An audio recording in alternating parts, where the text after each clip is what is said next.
Hello, everyone. Welcome back to this YouTube channel and more precisely to this MBTI content. If you're here, it's because you're either doing something with us at USAID on one of our programs, as we use the MBTI there for leadership development, or you decided to work with us within DND or the CAP as an external engagement, and we've delivered a workshop or are about to deliver a workshop on the MBTI using this report. Today, I am talking about the Interpretive Report for organizations, one of the reports the MBTI offers. There are a variation of reports that the MBTI offers, but the Interpretive Report for organizations is one of our mainstays because it tackles the information that you get from answering the questionnaire of the MBTI, not only from your perspective as a person, as a leader, but also how it looks and feels and manifests itself in an organizational setting. So there's quite a bit of plus value in using this report for leaders, for people in positions of leadership, whether those be team managers, leaders in terms of in a rank structure, warrant officers, master warrant officers, chief warrant officers, because you get some information about how your style works for you, where you might want to tackle a little bit more development for your style, but also how your style maybe is perceived by others.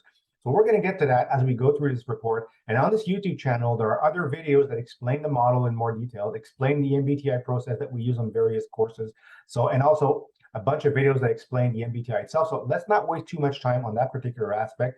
Today, the intent is to focus on the report itself. So let's scroll down to the first page I want to highlight, because part of our activity today is to show you these precise pages. So let's look at this here. Here on this page, as I'm circling around, hopefully you can see that, this is the type that you would have gotten based on the answers you provided to the questionnaire. Now, this is a sample report, and the type we have to work with today is ESTJ. As a quick reminder, the MBTI is built on 4 preference pairs. The first one is about your energy: extroversion, E; introversion, I. The second one is how you gather information and how you use this information: sensing for S, intuition for N. The third preference pair is about how you draw conclusions, manage conflict, and come to decisions: T for thinking, or F for feeling. And the last of the 4 preference pairs is about how do you organize your time, how do you organize your world, and perhaps even the time of others. And it's based on 2 possibilities: J for judging, P for perceiving. So these are the 4 possible preference pairs, and based on how you answer the questionnaire, you will get a 4-letter result. So in this case, E for extroversion, S for sensing, T for thinking, J for judging, ESTJ. This is the type this report has to work with.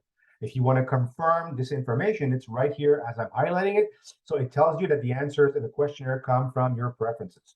So let's move down here a little bit more in depth. You will have your information here. As we're scrolling through, you can see the yellow boxes. These will highlight in blue the letter of your preference and provide a bit of a definition for each side. Now, the interesting part here is this, as I'm focusing. So as we're talking about an extrovert, this is the part that we're talking about here. If I came off with as an extrovert, that's where I would go and read, because that's what my questionnaire told me I'm all about. The interesting part is here in terms of development is, what is introversion all about? Because that is the opposite of my preference pair, and it's probably something I'm not all that aware of, I'm not used to working with, and that's the basis of preference pairs and a type-based tool. It tells you, sure, you're comfortable in your preference, but when it comes to working out of preference, it may cost you more energy. It may be more draining. It may feel less natural, less efficient for you. So where's the development for the MBTI? It's right there. It's about leveraging your report and looking at not only what one of your preference pairs means for you, but also what the opposite means for you, and perhaps how it looks and feels like for others that you may lead, manage, or work with in a team setting. And that's the very first bit of a lesson from this particular report. You can spend a bit of time here to figure out, what does this report mean to me in terms of my preferences? And that information is here on this page. If we go to the next page of the report, page 4, you will have your result here in the 16 possible types. So ESTJ is there, and it will provide you with some keywords that are, and some information that's here. It will tell you what an ESTJ looks and feels like, and some keywords here. Now, if any of this information feels right, feels like you're at home, feels like, yeah, that's me, it's probably because you answered the questionnaire very honestly from that 40,000 feet perspective. You thought of yourself as neutrally as possible, and this produced something that really glove in hand fits perfectly. However, perfectly normal if you read this paragraph here, or some of these keywords, logical, objective, task focus, whichever the case may be, and you go, I'm not quite sure that's actually me. This would be your first hint at an activity that we highly encourage everyone to do, which is go from, I've got my report, which is my type. Now I got to go from estimated type to true type by perhaps working through an MBTI workshop with people such as myself as a certified practitioner of MBTI. Perhaps I need literature. Perhaps I need to watch some videos that explain the model a little bit better and ask myself some questions, because it's completely natural to challenge the information you have in this report, because at the end you want to reach true type. True type is something you're very comfortable with. Yep, that's me, that's my preference. So if this happens to you, it's not a sign that the report is broken. It may be a sign that when you are answering certain questions as they pertain to specific aspects of this report, you were wondering, your mind was wandering between your personal life self, your work life self, or something else, something that was happening in your work or in your life, and that kind of guided your questions. So that doesn't mean the answers were not valid. It means a little bit more investigation probably is warranted to make sure that the information that we have here is actually what you are in terms of an ESTJ. As a quick reminder, 4 letters do not define your entire personality. That's not what the MBTI does. It provides you with some insights, some glimpses. It shines a light on parts of your personality that you may not have been aware of in terms of those preferences. So that's really something to keep in mind for the rest of this video as we're going to start digging into actual pages of information for the report. But before we do this, the probability index, is one of the areas that kind of puts people off, because we keep saying in our workshops, the MBTI is a type tool. There are no scores. Then you come to this page and you go, wait a second, there are scores. Yeah, there are scores. Like you can see here, your type or whatever your type will be, ESTJ, right? This is the type that comes with this report. Your report will have letters on both sides, depending. You might have been an ENTJ, for example, but let's stick with this example. So ESTJ here. And you have bars and you have words. Very likely, likely, somewhat likely, likely, very likely. So, and here, for example, it says likely, or about, if I'm going to put the arrow down, about 80% here, that's the number. We're about 80% sure that you have a preference for extroversion, we being the tool. So it's based on how you answered the questions that were relevant to extroversion or introversion. So the tool is telling you, the client, when you get your report, you go to this page, all right? In terms of extroversion, introversion, the tool is 80% sure that your preference lies with extroversion. So that provides you with some interesting information. It tells you here it's about 100% sure that you have a preference for sensing, and so on and so forth. However, let's say, for example, you had something here in this somewhat likely region that I'm kind of blurring over. That will again lead you to asking yourself questions, because it probably means the way you're answering questions about, for example, in this case, thinking or feeling, the assessment was not all that confident, all that probable that you had a clearly defined preference for one or the other. Now, you do have a preference. You do have a preference. That's what the MBTI works with. However, it might be a slight preference as opposed to a very clear preference. So the only way to get through this is to investigate the reason behind that with somebody like myself, a practitioner and coach, or to get some literature on hand about perhaps what thinking and feeling is all about, with some questions in there that can help you define that, or go through an MBTI workshop like we offer at EOSID, where we do a group debrief explanation of the model that usually helps a client or a person figure out exactly what's at play here in terms of all this information. So the probability index, again, quickly, it tells you how confident is the tool, the MBTI tool, that the way you answered questions on each of the dichotomies, how confident is it that your preference is here or there? All right, that's what it's telling you. So figuring that out is also another way of getting a deeper understanding of your report. We spend time explaining the type, explaining how the letters work, explaining where you need to question yourself and talk about probability. Now let's dive into actual pages of the report. And the very first page I'd like to bring your attention to is the one that gives you your entire type. So here we're talking about an ESTJ, right? I'm circling it right now. This is your work style. Here's the twist. It's not just telling you you're an ESTJ. It's telling you this is how an ESTJ looks, acts, contributes, leads at work. So really interesting, precise information about your personality type in a very precise setting, the organizational setting, hence the interpretive report for organization. As you start to read this page, I would strongly suggest you go to what I'm going to highlight right now, which is the learning tips section of the page. This is present on most of the pages. Sorry about the scribble here, but it provides you with information about how you might want to use or interpret the information on this page. Okay, so in this case, it's going to tell you you'll do best and be most satisfied if you're able to work mostly in a style that suits your preference. Makes sense, right? So you're most comfortable in a work environment where the variables or the elements of your work actually support your preference. However, if you're forced to work outside your natural preference for long periods of time, you'll likely find yourself more fatigued and less productive.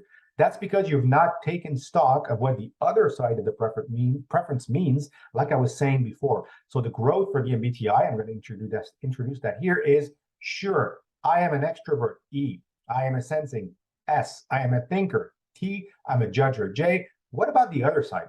What does that mean? And how can I leverage that to just be more comfortable? So it costs you less energy and becomes more natural for me to engage in such an activity. So that's a layer of information. Then we can break down this page in a little more detail. Let's scroll down a little bit and go back to annotate here. All right. So we're talking about what do you contribute at work? It's what you are likely to contribute. It's not a hard and fast rule. It gives you some insights. As an ESTJ, what are you bringing to the table at work? How do you approach work? What is your work style, for example? So as we move down, you can see how you lead. How you lead is interesting since we're talking about the MBTI in a leadership setting. So here it is circled. So when leading others, you make an impact by bam, bam, bam. These points could resonate to you and provide you some insights into what your leadership style is all about based on this personality information and these preferences. So as an ESTJ, extroverted, sensing, thinking, and judging, for example, you like getting to the core of the situation crisply and directly. So that tells you a bit about how your style looks and feels to others, perhaps, in your organization. Then you have your ideal workplace, which is an interesting concept in itself. So how you thrive in work settings that include these elements. Now, these are based again on your personality preferences. So this can give you an idea of this is my posting. These are my responsibilities now. These elements present in my work environment? Yes, great. That's why I'm thriving. Oh, wait a minute. A few of them are not present. What does that mean for me as a leader? It doesn't mean you're leaving. It means how can I adjust to make sure that it's going to cost me less energy and it's going to be less inefficient for me to work in this particular environment. And I'm going to highlight something here, and as an ESTJ, for example, because that's the type we're working with. Your ideal workplace, you thrive in organizational and structured team projects. You like to work with groups. You like to work in a structured environment. That perhaps is your preference for J judging, as will be explained in other videos and in MBTI workshops. You like to have team projects, so you like to work with people. This feeds probably part of your extroverted need to be around people in an active work environment. So if these things are not part of your day-to-day, well, maybe you're using up more fuel, you're using up more energy to do and to get to what you're actually trying to do. Then you have how you like to learn. Kind of interesting. You do a lot of PD in the CAF, you do a lot of professional development yourself or delegated to or offered to your subordinates. Well, this tells you based on your style, this is how you like to learn. In the case of an ESTJ, active, hands-on, and done in a structured way, practical and focused on something I can use, I can feel. So if you're exposed to learning that doesn't fit these criteria, you might have less enjoyment and get less effective learning out of that. This can apply to your subordinates, and this is where these MBTI glasses come into play when you figure out what your style means. So this page, again, a lot of valuable information. Let's keep moving down. Potential pitfalls. Really interesting section here. Potential pitfalls. Take note when you find yourself. These are questions to ask yourself based on my style. Maybe I over rely on this. So for example, as an ESTJ, deciding too quickly and pressuring others to do so. Is that efficient for me managing my teams? Or should I perhaps mitigate that and adjust my style? Overlooking the interpersonal niceties and getting the job done. That's probably your thinking preference coming into play. And perhaps you want to explore that feeling preference just to make sure you're balancing yourself out. And that's another key concept of the MBTI. working on the other side of your preference pair balances you out. It allows you to round out your style. That's a really interesting growth area for any person in a position of leadership, I think. So, and then success boosters. You might find it helpful too, and this will give you some ideas on development, for example, because yes, you can do a lot of cool development with the MBTI. So in this case, success boosters are here. Consider all sides before deciding, including factoring the human element. This refers us back to your T preference. I'm a thinker. I like to make decisions quickly, factually, firm but fair. However, I might round myself out by actually considering what the impact on people is a little bit more as I'm going through my decision-making process. As leaders in the CAF, you're probably doing this already quite well. However, now you may have a terminology, some words, and some awareness on things that you keep stumbling on, things that keep drawing efficiency for you or effectiveness for you, and that force you to repeat a message, for example. So this is the page, and that's the 40,000 feet page, I like to call it, because it presents the information based on all 4 letters of your type, your personality type.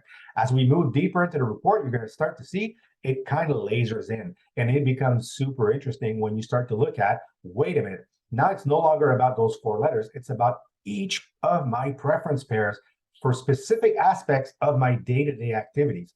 Well, so what does that mean? Without further ado, let's go to the other page. Your preferences at work. This is the cousin, the companion to this page that we saw. Your pitfalls, your styles, where you thrive. Well, here it takes this information, but it kind of does it from a different angle. It doesn't your preferences at work based on each of your preference pairs. So again, let's use a reminder, ESTJ. So the first pair is extroversion. Here it is. As an extrovert, you are likely to do these things.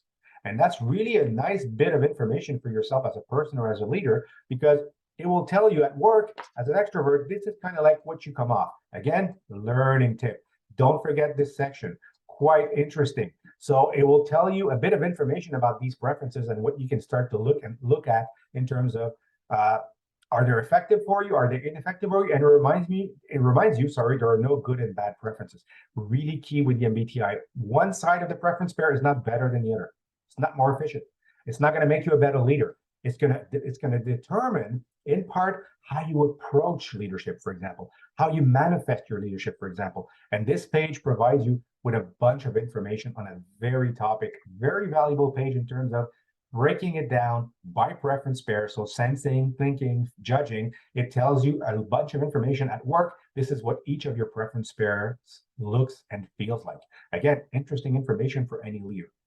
Moving on, we get to a key topic in the CAF, I think anyways, communication. So how you communicate based on your style, but again, it's going to break it down in your preference pair. So extroversion, sensing, thinking, and judging in this case, but in your own report, it will mirror what your type was, your 4-letter type. Learning tip, again, never skip this section. I can't reiterate that enough. This is really something that provides you with a snapshot of what's on this page, right? So understanding and adapting your differences in communication style, so your style, that of others, including listening, speaking, and all that stuff, well, it can enhance your interactions with managers, coworkers, subordinates, or employees, or even clients if you're in that capacity. Well, extroversion, as an extrovert, it will have direct impact on your communication style. It will tell you tend to communicate with energy and enthusiasm.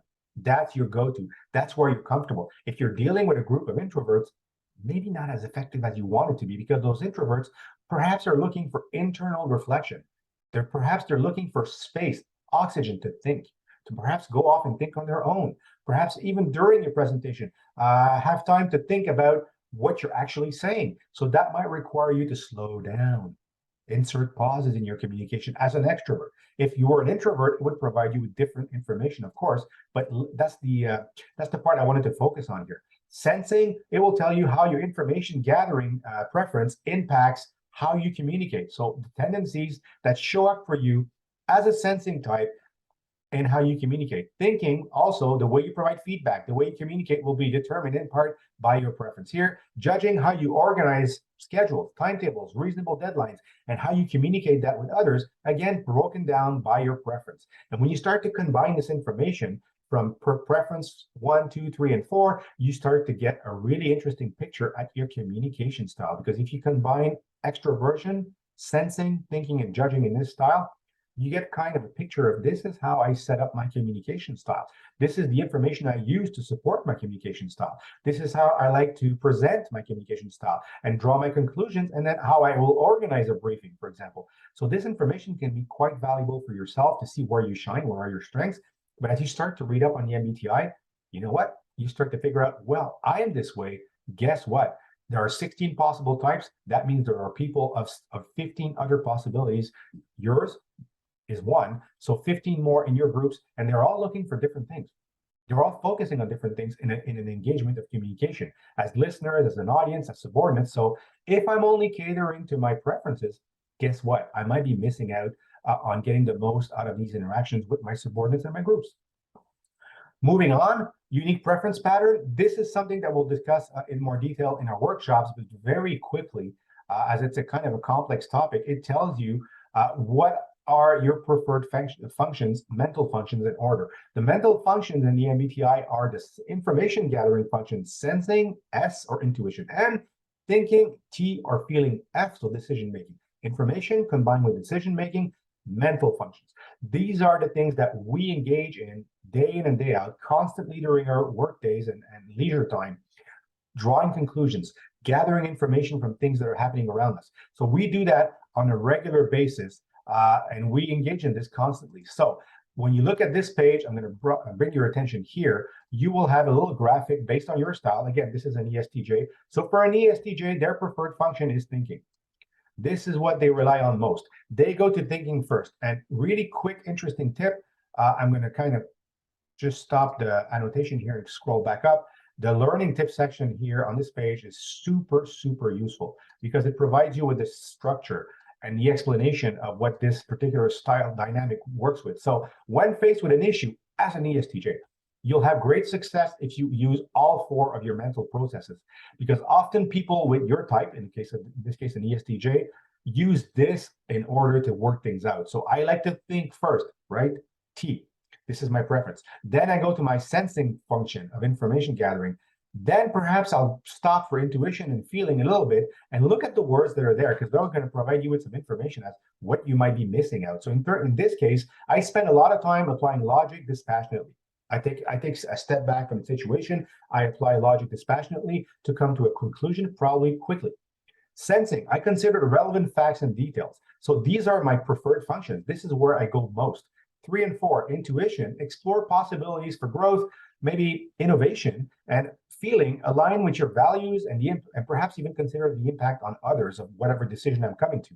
Well, if you kind of forego these parts of the model, you will get to miss out perhaps on serving your audiences better or coming to a more rounded out decision. So this is what this page really tells you. It tells you how you go through this process, what you rely on most, but it also provides you with a very interesting bit of information. And I'm going to highlight that right now. 3 and 4 are your least used functions. So I would argue these are the ones you want to pay the most attention to. Sure, thinking and sensing in terms of an ESTJ, good to go. These are my preferences. What about intuition and feeling? Am I leaving those out? Am I actually relying on them most often? Because there's a theory in the MBTI that talks about stress. And under stress, people tend to be forced to go to other parts of the model. And this is what this section here at the bottom tells you. Stress. So if you're stressed, you may, and based on your style, become opinionated and unwilling to change your point of view, have unexpected, uncontrolled emotional outbursts, be hypersensitive and to suspected slights, take criticism personally. This information, it will be based on your style. And it's telling you perhaps when you're under stress, because you're kind of steered into these functions you don't use as often, you might end up using these functions, but in a negative way that's really ineffective for you. And as I said at the top, the key concepts here for the MBTI is rounding your style out, being more effective in the opposite of your preference, so that it costs you less energy. It's more natural, so it works better for you. So as we're getting to the end, close to the end of our video, the last section I like to focus on is your problem-solving approach. This is about conflict resolution, right? It's about how you manage conflict and resolve it. So again, learning tip, I can't say this often enough, this is the go-to, I would argue, especially when you're first going through your report, because it will tell you based on your type. This is your this is how you can improve, your problem-solving approach, your conflict resolution. So to improve your decision and problem-solving even more, consider the remaining preferences. So these are the ones that you don't have a preference for.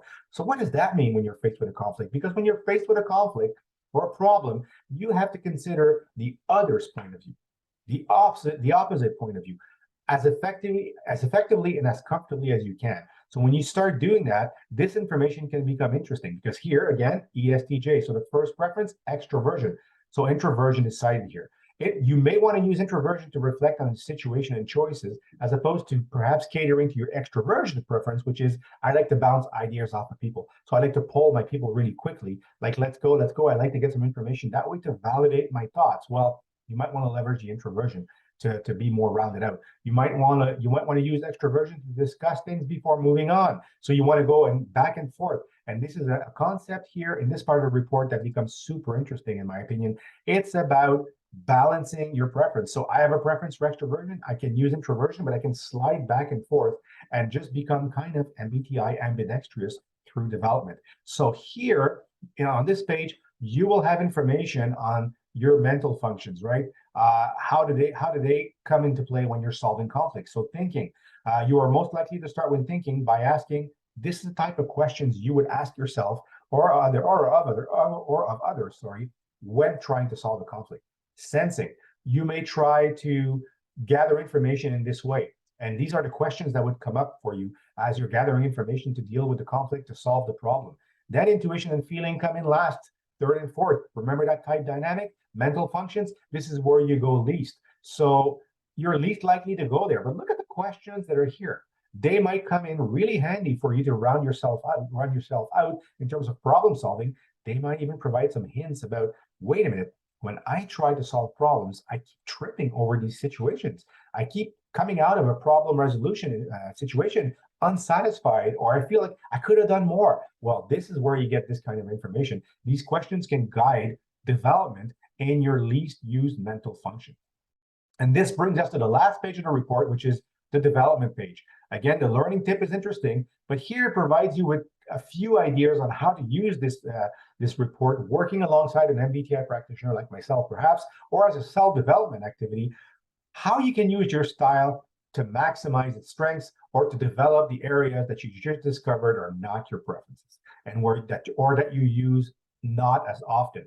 By doing that, you can start to identify areas of development and figure out what to do with your report. So this page is an introduction to MBTI development. It's not the be all end all. It's not the end of the road. It's actually the start of the road. So that's kind of like your report for organizations in a nutshell. We went through most of the key pages that I think could be most useful to you. This is part of the learning process and usage process of the MBTI, using your report effectively and understanding that more effectively. Now, typically, when we offer an MBTI, we offer a group debrief with the participants where we explain the model, give some examples, engage in activities. You may or may not have engaged in this process already. If you have, great, then this video kind of reinforces it and allows you to take the report deeper. If you haven't, well, it provides you with a good understanding of 10 pages of information about oneself. We don't get that type of information every day, and it takes time to understand. So hopefully this video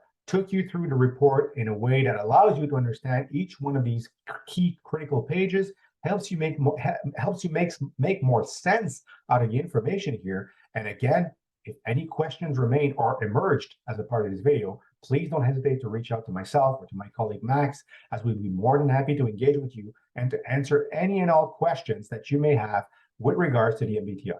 Cheers, and looking forward to engaging with all of you.